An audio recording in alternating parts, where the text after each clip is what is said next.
Non filers के लिए एक बड़ा खतरा। टैक्स का निज़ाम बेहतर बनाने की बात की जा रही है, लेकिन नॉन फाइलर्स को टैक्स में शामिल करने के लिए जो बात अब की गई तो उसमें FBR ने 1 अक्टूबर से सख्त क्रैकडाउन का फैसला कर लिया है। नॉन फाइलर्स के खिलाफ की जाने वाली इस कार्रवाई का मकसद ये है कि तकरीबन 13,000 अरब रुपए के सालाना टैक्स हदफ को पूरा किया जा सके। मतलब डंडे के जोर पे अब आपसे टैक्स फाइल करवाया जाएगा।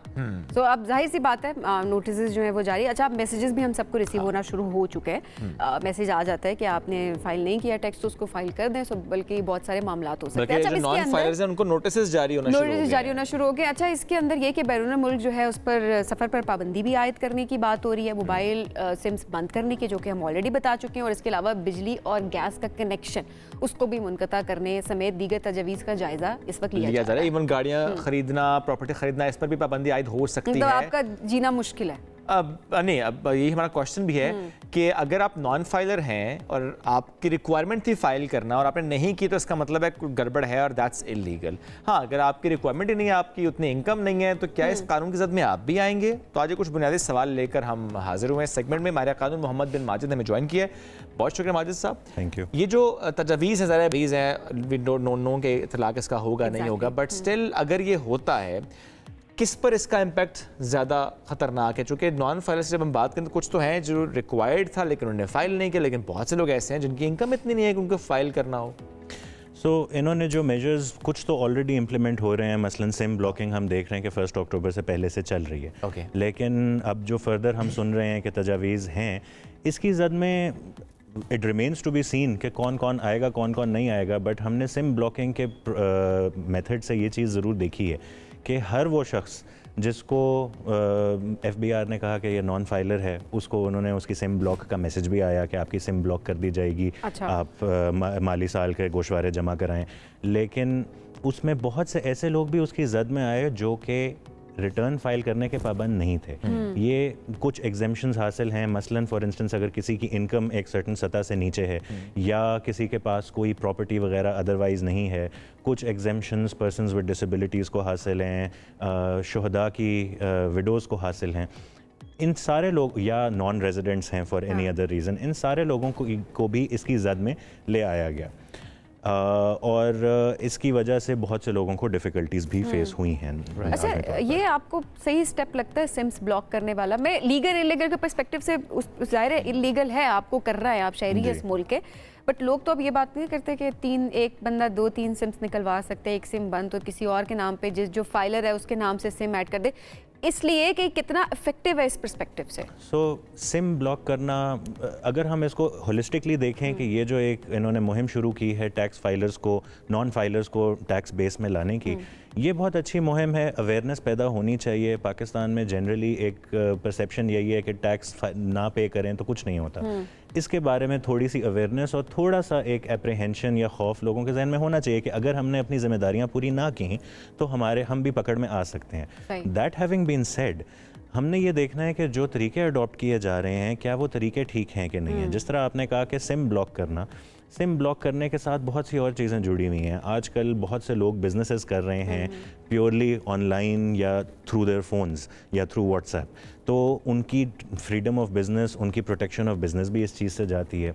दूसरा ये कि सिम ब्लॉक करना, काफ़ी लोग फॉर इंस्टेंस मेरे नाम पे हो सकता है कि मेरे घर में कोई और ऐसा शख्स सिम इस्तेमाल कर रहा हो जिसकी पाबंदी नहीं है वो करने की, लेकिन मेरी नॉन फाइलिंग की वजह से उसको भी नुकसान हो जाए। तो ये एक ऐसी broad based approach, broad brush approach है जिसमें बहुत से ऐसे लोग जद में आ रहे हैं जिनको नहीं आना चाहिए, नहीं होंगे। जो हम बिजली कनेक्शंस की बात करें, गैस कनेक्शंस की बात करें, बहुत से लोग रेंट के घरों पे रहते हैं जी। अगर आपके ओनर ने फाइल नहीं किए हुए, भुगतना आपको पड़ेगा?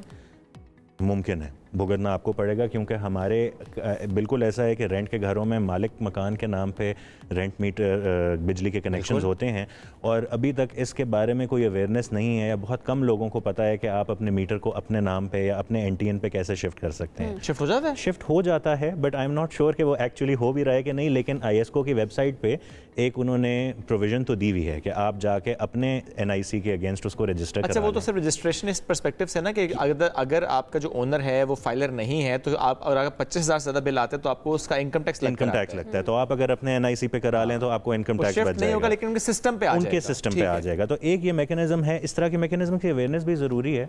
सिम ब्लॉकिंग तो एक है, लेकिन बिजली के कनेक्शन काटना या किसी और किस्म के यूटिलिटी कनेक्शंस काटना मेरे ख्याल से कि ये थोड़ा ज़्यादा है। This is draconian. कुछ चीज़ें हैं जो फंडामेंटल राइट्स में आती हैं, अगर आप टैक्स अदा नहीं कर रहे तो उसकी अपनी पेनल्टीज़ हैं जो इनकम टैक्स के कानून में दी गई हैं। अच्छा, आप उसके बियॉन्ड जाके लोगों के ऊपर पाबंदी लगाएं और स्टेट के मुख्तलिफ इदारों को आप इसमें शामिल करना शुरू कर दें without fulfilling your own responsibility कि आप उनको किस तरह से फाइलर बनाएं, तो ये मेरा ख्याल है कि it goes one step beyond what is required, और ये लोगों को फाइलिंग की तरफ तो लाएगा, लेकिन this is too harsh an approach. ये बहुत हार्श हो जाएगा लोगों के लिए और इसको थोड़ा सा बैलेंस आउट करने की ज़रूरत है। ट्रस्ट डेफिसिट की जो हम बात करते हैं वो काफ़ी ज़्यादा है नहीं कि आप, मैं जो शुरू में जब आप बात करी थी ना, मेरा मकसद ये था कि कितनी मरतबा आप डंडे के जोर पे एक काम करवाएंगे। लोगों को ये अवेयरनेस भी तो, ये कैंपेन्स भी तो चलानी चाहिए हुकूमत को कि आप कुछ एड्स चलाएं, कुछ बात करें इस हवाले से, लोगों को पता चले कि बेनिफिट्स क्या हैं इसके, वो उनका टैक्स का पैसा एक्चुअली लग कहाँ रहा है, सो दैट अंदर से उनकी सोच को बदला जा सके। बिल्कुल ऐसी बात है। टैक्स कलेक्शन एक ऐसी चीज़ है कि आपने लोगों से जब भी उनकी अर्निंग्स में से एक पोर्शन, खुशी से तो कोई नहीं देगा, खुशी से तो कोई भी नहीं देगा, लेकिन उसकी कोई लेजिटिमेसी होनी चाहिए। आपने उनको कोई जवाब देना है कि ये हम आपसे इसलिए ले रहे हैं। एक उसका पहलू ये है कि हमें उसका एप्लीकेशन नज़र आए। हमें पता है कि पाकिस्तान में ये एक बहुत बड़ा इशू है, we don't see our taxes being applied. लेकिन इसके साथ साथ एक और बहुत बड़ा इशू ये है कि जिस तरह से टैक्स की तरमीम आती हैं, अमेंडमेंट्स आती हैं हर बजट में, इंक्रीजिंगली ईयर ऑन ईयर ना, वो बहुत ज़्यादा जैसे कहते हैं उसका इम्प्रेशन लोगों के जहन में ये जा रहा है कि ये बस हमारे पैसे को हड़पने की कोशिश कर रहे हैं किसी तरह। उसमें दो तीन वजूहात हैं। एक ये कि जो टैक्स पॉलिसीज़ हैं वो जस्ट नहीं है, वो इक्विटेबल नहीं है। सैलरीड क्लास को थोड़ा ज़्यादा बर्डन किया जाता है, जो लोग ऑलरेडी टैक्स बेस में हैं। बहुत ज़्यादा सर काफ़ी ज़्यादा हम तो शुगर कोट करके बता रहे हैं, लेकिन टैक्स फाइलर्स जो ऑलरेडी हैं उनको और बर्डन किया जा रहा है। जो टैक्स बेस में नहीं हैं वो काफ़ी तरीक़ों से निकल सकते हैं। बहुत सी ऐसी इंडस्ट्रीज़ हैं जो कि बहुत बड़ा पैसा कमा रही हैं, लेकिन उनको इसकी जद में नहीं लाया जा रहा, उनको एग्जेम्पशंस दी जा रही हैं।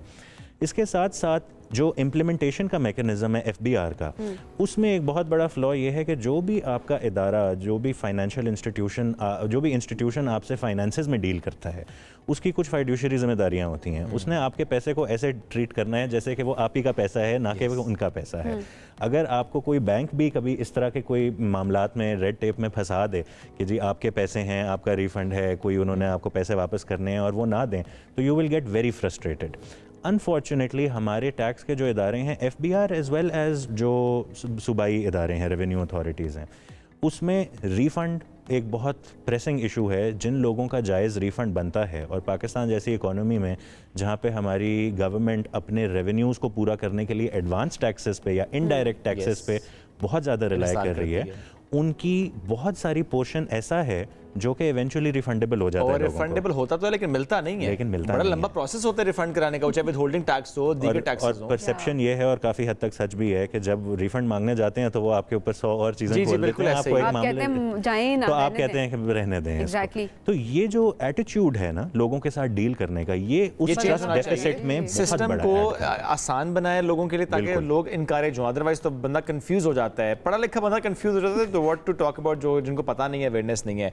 लास्टली फाइलर्स को भी तो नोटिसेस आ रहे हैं, क्यों आ रहे हैं? फाइलर्स को क्यों आ रहे हैं नोटिसेस? कुछ एक ये भी है ट्रेंड कि 30 सितंबर डेडलाइन है, इसलिए आ रहे हैं, इसलिए आ रहे हैं याद दहानी के लिए। अच्छा। दूसरी ये चीज़ है कि आज से पहले 30 सितंबर की डेडलाइन अमूमन एक्सटेंड हो जाती थी, बारिंग 1 और 2 ईयर्स हमेशा एक्सटेंड होती है, तो लोगों को आदत हो चुकी है कि चलो भूल भुला गए, क्योंकि प्रेशर बन जाता है थोड़ा सा, भूल भुला गए तो चलें सितंबर के बजाय दिसंबर में कर दी।